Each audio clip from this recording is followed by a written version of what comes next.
Je présentais Geoffroy Canlorbe de Paris, qui va donc nous parler d'une détermination du profil d'expression de micro-RNA associé à l'enrichissement ganglionnaire dans le cancer de l'endomètre au stade précoce. Merci beaucoup. Bonjour à tous. Donc, merci aux membres de l'Académie de m'avoir permis aujourd'hui de présenter mon travail donc, sur la détermination, comme vous l'avez dit, de profil d'expression de micro-RNA dans le cancer de l'endomètre. Donc avec comme tuteur qui s'excuse de ne pas être là aujourd'hui, Marcos Ballester et Céline Méatz. Donc d'abord, je voulais dire que ce travail est issu d'une collaboration de différentes personnes, différents services qui n'auraient pas été amenés initialement à travailler ensemble, donc des gens que j'ai rencontrés au cours du cursus, notamment dans le service d'anatomopathologie de l'hôpital Tenon qui nous a permis d'avoir des échantillons, dans le service de gynécologie de l'hôpital Tenon, et puis aussi deux unités INSERM, qui au début ne collaboraient pas du tout. D'une part, l'INSERM U16 donc à Cochin, qui en fait travaille sur la rupture prématurée des membranes, mais qui ont des compétences en tout ce qui est bioinformatique, puce ARN. Et puis l'INSERM 938, qui est plutôt un service de dermatologie, je suis gynécologue, mais qui a des compétences en lymphangiogenèse. Donc voilà, donc, tous ces gens m'ont permis justement d'arriver à aboutir à mon travail. Donc le cancer de l'endomètre, pour rappeler, c'est le premier cancer gynécologique pelvien en France. Il y a 6500 nouveaux cas qui sont diagnostiqués chaque année. Et heureusement, les cas sont diagnostiqués à un stade précoce. Précoce parce que dès que les patientes ont le cancer, en fait, elles se mettent à avoir des saignements après la ménopause, elles consultent tout de suite. Et dans 75% des cas, on diagnostique à un stade précoce, c'est-à-dire localisé uniquement à l'utérus. Alors, quand il est précoce, on le divise en deux stades, le stade 1A et 1B que je vous ai remis ici, en fonction de est-ce que le myomètre, le muscle de l'utérus, est plus ou moins envahi par les lésions, si on diagnostique à l'IRM en préopératoire. Et puis on regarde aussi le grade de la tumeur, grade 1 au grade 2 au grade 3, en fonction de critères histologiques. Et en fait, l'association du stade 1A ou 1B puis des grades permet de définir en préopératoire des risques de cancer, risques faibles, intermédiaires ou élevés, de récidive et d'envasement ganglionnaire. Et c'est cette classification-là qui nous permet, selon les recommandations de l'Institut national du cancer de 2010, de proposer une prise en charge chirurgicale qui est, depuis 2010, nous ne faisons plus de stadification chirurgicale ganglionnaire, c'est-à-dire nous ne faisons plus de curage pelvien et lombordique, juste une hystérectomie donc, pour les stades à bas risque et à moyen risque. Ça, c'est depuis 2010. Avant 2010, on faisait systématiquement les curages pelviens et curages lombordiques. Ça, c'est mieux parce qu'on a évité à finalement la plupart des patients d'avoir une comorbidité liée au curage, mais on sous-traite 15% des patientes, parce qu'on sait que 15% de ces patientes sont, elles, plus au niveau pelvien ou lombordique, et donc sont sous-traitées. Donc, l'enjeu actuel pour le cancer de l'endomètre, c'est de mieux sélectionner les patients qui, finalement, sont considérés comme de bons pronostics, mais sont un fort potentiel métastatique ganglionnaire, et pour lequel, finalement, on devrait proposer une prise en charge plus adéquate. Alors, il y a des solutions qui ont été proposées jusqu'à présent. Il y a la procédure du ganglion sentinelle qu'on commence à connaître. Il y a aussi des études immunohistochimiques avec les récepteurs oestrogènes, progestérone, d'autres marqueurs qui ont été mis en place, mais aucun n'a réussi pour l'instant à nous permettre de mieux apprécier en préopératoire quel patient doit bénéficier de la certification chirurgicale. Alors, nous, on s'est intéressé aux micro-ARN. Les micro-ARN, on entend parler de plus en plus, essentiellement depuis une quinzaine d'années. Pour rappeler, ce sont des petits ARN, des micros-ARN, qui sont longs de 20 à 22 nucléotides à peu près, donc qui sont non codants. Ils vont passer, comme le schéma que je vous ai repris ici, du noyau vers le cytoplasme, et au sein d'un complexe qu'on appelle RISC, vont en fait s'apparier avec des ARN messagers dont les séquences sont complémentaires et entraîner un blocage, soit la traduction de ces ARN messagers, soit une destruction des protéines qui sont issues de ces ARN messagers. Donc ces micro-ARN sont impliqués notamment dans la cancérogénèse, ont été décrits comme étant des facteurs pronostiques en cancérologie, mais pas beaucoup dans le cancer d'endomètre, c'est pour ça qu'on s'y intéressait, et surtout, ils sont stables dans des tissus conservés sous paraffine. On sait que l'ARN messager classique, on ne peut pas l'extraire et l'étudier à partir du tissu sous paraffine, alors que le micro-ARN, oui. Et donc, l'objectif de notre travail, c'était d'évaluer s'il existait au niveau de ces cancers de l'endomètre, considérés comme étant non pronostiques, des profils d'expression qui pouvaient être associés à l'envahissement ganglionnaire. Alors, comment est-ce qu'on a fait? Eh bien, j'ai récupéré 36 tumeurs cancer de l'endomètre qui étaient conservées sous paraffine dans le service d'anatomopathologie de l'hôpital Tenon. Ces patientes avaient été prises en charge avant 2010 et donc elles avaient bénéficié d'un curage pelvien lombordique stématique. Et donc je savais de façon certaine, j'avais la preuve histologique de est-ce qu'il y avait un statut N+ ou N- pour ces patientes. Donc j'en ai pris 9 qui étaient associées à des métastases ganglionnaires, que j'ai appariées avec 27 patients qui n'avaient pas de métastases ganglionnaires, appariées selon l'âge, l'envahissement du myomètre, le grade et les emboles, pour éviter tous les biais qui pourraient fausser notre analyse. Donc voilà l'illustration de ce que j'ai fait, les blocs de paraffine que j'ai récupérés. On a utilisé un kit Netkiagen qui était dédié pour ça. On a fait des sections de 10 microns qui avaient été au préalable préparées par les anatomopathologistes pour que je n'ai que le tissu tumoral sur ma pièce. J'en ai extrait les micro-ARN et puis on a fait une hybridation sur une puce affinique à l'Institut Cochin. Et donc là, je vous montre le résultat principal de ma puce. Donc ça, c'est une formule en volcanoplot, un petit volcan qui jaillit. Et en fait, il faut voir que chaque point, en fait, et chaque triangle correspond à un micro-RN. On a 1500 à 2000 qui étaient sur la puce. Donc chaque point représente un micro-RN. Et donc on voit comment ils se répartissent en fonction de l'analyse supervisée. On a demandé comment ils se répartissent en fonction de N+, versus N-. Donc je vous explique comment est-ce qu'on a interprété les choses.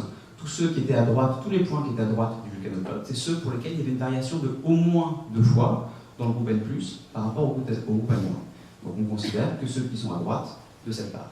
Quand on regarde ceux qui sont sous-exprimés, on a pris de façon arbitraire un Plot-Shell, enfin une variation au moins à -2, et bien tous ceux qui sont à gauche de la ligne, c'est ceux qui sont sous-exprimés dans le groupe N+, par rapport au groupe N-. Est-ce qu'ils sont tous significatifs? Eh bien non, il faut considérer uniquement ceux qui sont au-dessus de la barre, puisque là la variation est inférieure à, avec un petit p inférieur à 0,05. Donc au final, ça nous fait, si je vous montre à droite, 5 petits points, des petits triangles bleus qui sont surexprimés, et 7 qui sont sous-exprimés dans le groupe N+. Donc voici la liste de ces micro-RN. Donc là je vous les remets, ceux qui sont surexprimés et ceux qui sont sous-exprimés. La question c'est, est-ce que finalement on est tombé un petit peu par hasard dessus, ou est-ce que ça correspond à quelque chose qui est relevant dans la littérature? Et si jamais on regarde par une analyse d'enrichissement quelles sont les voies de sélection qui sont associées dans la littérature par rapport à ces micro-RN, eh bien on voit, sans avoir sélectionné ni filtré ce que je vous montre, que tous ces micro-RN finalement font ressortir des voies de sélection qui sont impliquées dans la cancérogénèse. Donc a priori on avait plutôt d'AP juste. Donc ça c'est une analyse de puce, donc il a fait valider par RT-PCR ces données, et donc on a fait la validation de tous ces micro-RN par RT-PCR, et on a vu qu'il y en avait 5 pour lesquels on arrivait à confirmer ces variations à RT-PCR, donc on les a gardées. Après il a fallu voir si on pouvait l'utiliser en clinique, donc là il nous faut déterminer des seuils. Et donc on a regardé, donc là je vous ai mis juste deux petites figures, donc c'est un programme qu'on avait développé sur R pour ça. En fait, vous regardez ici qu'on a fait varier en fait chaque seuil d'expression, voilà, on varie, et on regarde où il se situe. Est-ce qu'il se situe au-dessus de cette ligne ou en dessous, sachant que là il faut qu'il soit en dessous de cette ligne pour avoir un seuil de différence inférieur à 0,05. Et donc ça nous a permis, pour chacun micro-RN, de déterminer des seuils, qui nous permet par exemple, je vous montre pour le MIR 375, et bien quand on a une variation de plus de 0,3, et bien on a 95% de risque, enfin de chance plutôt de ne pas avoir d'envahissement globulaire versus 5%. Et donc voilà, on a eu ces chiffres-là avec des significativités qui sont très importantes pour les micro-RN qui ont été étudiés. Ces résultats, on a pu par la même technique aussi l'appliquer à d'autres facteurs pronostiques, et notamment pour étudier la présence d'emboles lymphovasculaires au niveau du cancer. On sait que c'est un facteur pronostique majeur, et donc là, très schématiquement, je vous ai montré aussi qu'on a réussi à en voir des significativement différenciés avec des variations qui nous permettent aussi de différencier les facteurs pronostiques.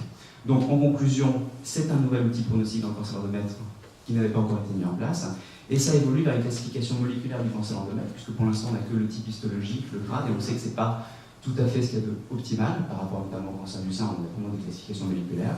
Ça peut être une aide à la prise chirurgicale pour aider nous à ne pas sous-traiter les patients, notamment pour la curage pulmono-thrombotique.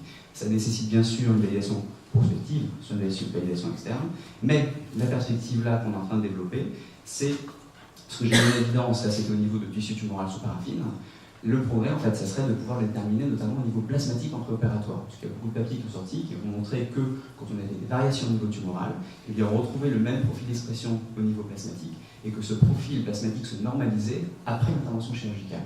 Et donc là, j'ai coordonné l'aide d'intention qui a été acceptée pour un PRTK par un cas pour justement faire en prospectif, multicentrique, validé à la fois sur l'endomètre et aussi le cancer de l'ovaire, en collaboration avec l'Institut Pixel aussi, justement, ces micro-RN.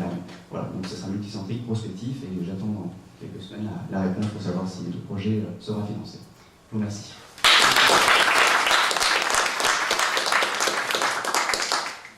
Bravo. Est-ce qu'il y a des questions? Oui.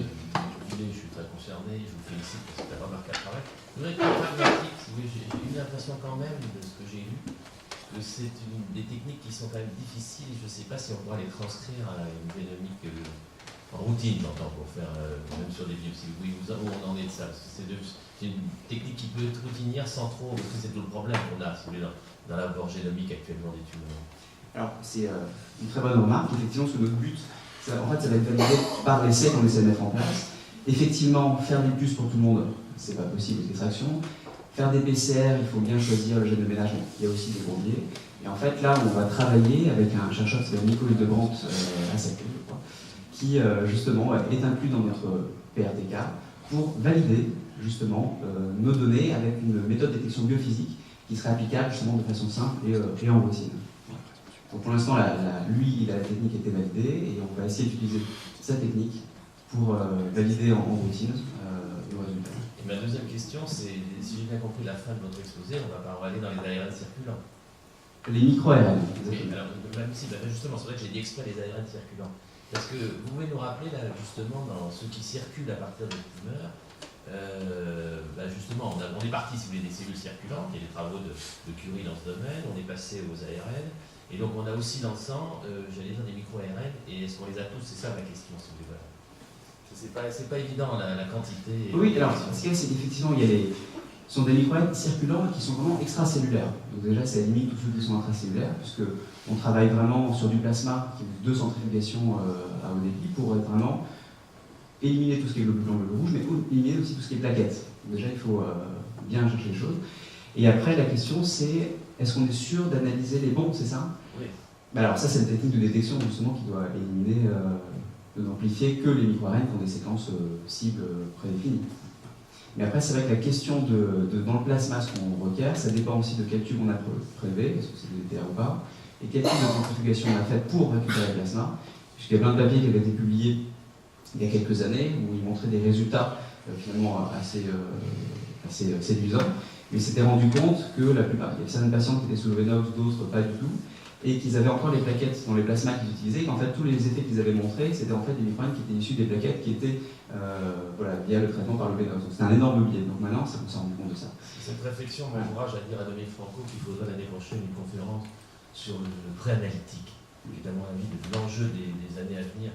C'est le recueil. On l'a vu tout à l'heure dans la communication précédente qu'il a eu des soucis justement dans les prélèvements, parce que est-ce qu'on prend le bon bout? Est-ce qu'on analyse bien? Est-ce qu'on peut montrer des tas de choses? Mais si on part d'un mauvais pré-analytique, on est dans un échec total. Et ça, c'est très très difficile, je trouve.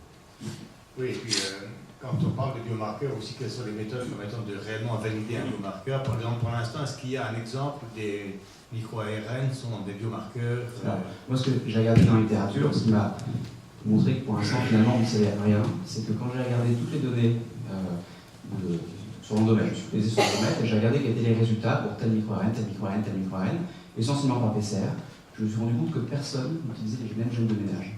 Voilà. Déjà, ça veut dire qu'on ne peut absolument pas comparer. Voilà. Donc déjà, je sais pas donc ça. Voilà, donc c'est pas tout est pas faux, mais tout doit être au moins homogénéisé. Et c'est pour ça que j'espère qu'avec le Nico Hildebrandt dont je vous ai parlé tout à l'heure, lui il va utiliser une méthode finalement physique de détection. On s'affranchira de celui-là et on pourra essayer d'avoir quelque chose de plus fiable. Voilà. Pour l'instant, ça n'existe pas. C'est un concours. Pour répondre sur les micro-ARN, il y a des micro-ARN qui sont sortis qui sont des facteurs producteurs de certaines chimiothérapies. Donc dans d'autres localisations que le cancer de l'endomètre. La question, c'est dans votre travail, vous avez les résultats que vous avez présentés à la fin. C'est quoi le kit de validation? C'est-à-dire, vous allez valider ça sur quoi? Parce que vous nous avez dit, j'ai détecté des micro-ARN, j'ai ensuite fait des RT-PCR, et effectivement, vous avez validé ce que vous aviez trouvé avant. Mais en fait, pour valider une signature ou un ensemble d'informations, quand on en a des milliers, ce que vous aviez au départ, il faut ensuite une population de validation. Je suis d'accord, il faut le. Alors, en fait, j'ai validé la technique, on va dire, de plus par PCR, tout ça. Et donc là, en fait, je valide sur une population externe, mais qui n'est pas encore les résultats, où on prend une autre population, d'un autre hôpital, où j'ai une cliente qui est en train de faire ça en ce moment. Oui, on devrait lancer la puce la semaine prochaine, voilà, pour une autre population qui n'a rien à voir. Donc c'est aussi des cancers de l'endomètre, et on va voir si on retrouve le bien 34, le 75, essentiellement. Voilà. Oui, parce que la seule validation, c'est en fait celle. Exactement. C'est en cours. Est-ce qu'il y a une possibilité de faire cette recherche en péropératoire pour avoir... Non. Est-ce que c'est beaucoup trop... Non, parce que, alors, là on a fait sur paraffine, mais après non, c'est trop long pour l'instant, avec les techniques qu'on a avec le PCR, de le faire. Pour l'instant. On va passer à la communication suivante. Merci. Merci beaucoup.